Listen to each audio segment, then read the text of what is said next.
Yon sa syudad ng Antipolo. Masaya rin daw kasi ang Christmas vibes sa ilalim ng dagat. Live mula sa Antipolo, nasa frontline na balitang yan, si Brian Basa. Brian, kamusta na ang feels dyan?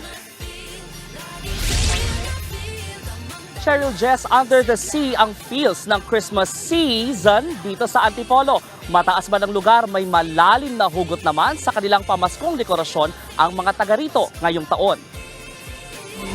Ang plazang ito nagmala Ocean Park na sa mga makukulay nilang palamuti at pailaw. Ang pinakaagaw pansin, ang 55 talampakang Christmas tree na ito. Eco-friendly ang atraksyon na gawa sa 14,000 bote at galong plastic. Sa ilalim ng puno, naroon ang mga aquarium. Sari-saring makukulay na isda ang lumalangoy. Nakapaligid sa Christmas tree ang mga installation ng iba't ibang lamang dagat. May pawikan, lobster, pagi at mga goldfish. Sa isang sulok, tila lumalangoy rin ang mga jellyfish. Ayon sa Antipolo Local Government, ginawa nilang Under the Sea ang tema ng kanilang Pasko para na rin sa kampanya na patuloy na ingatan ang ating mga lamang dagat at iba pang likas na yaman. Ingatan po natin ang ating katubigan at ang ating kalikasan. Dahil ang lungsod po ng Antipolo ay bahagi ng Manila Bay Watershed at ng Upper Marikina River Basin Protected Landscape.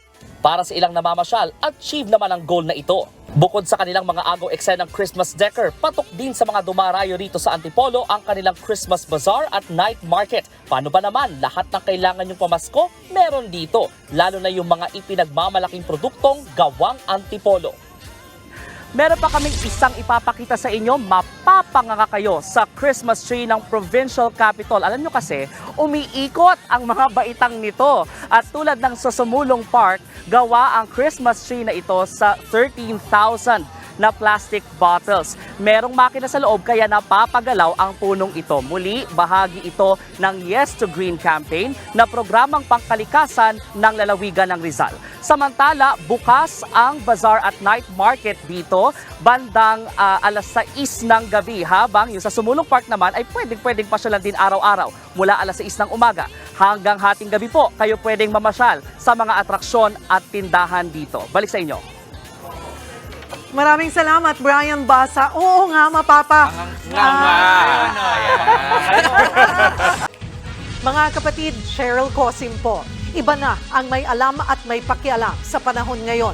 Para sa tuloy-tuloy na balitaan sa Frontline, mag-follow at mag-subscribe sa social media pages ng News 5.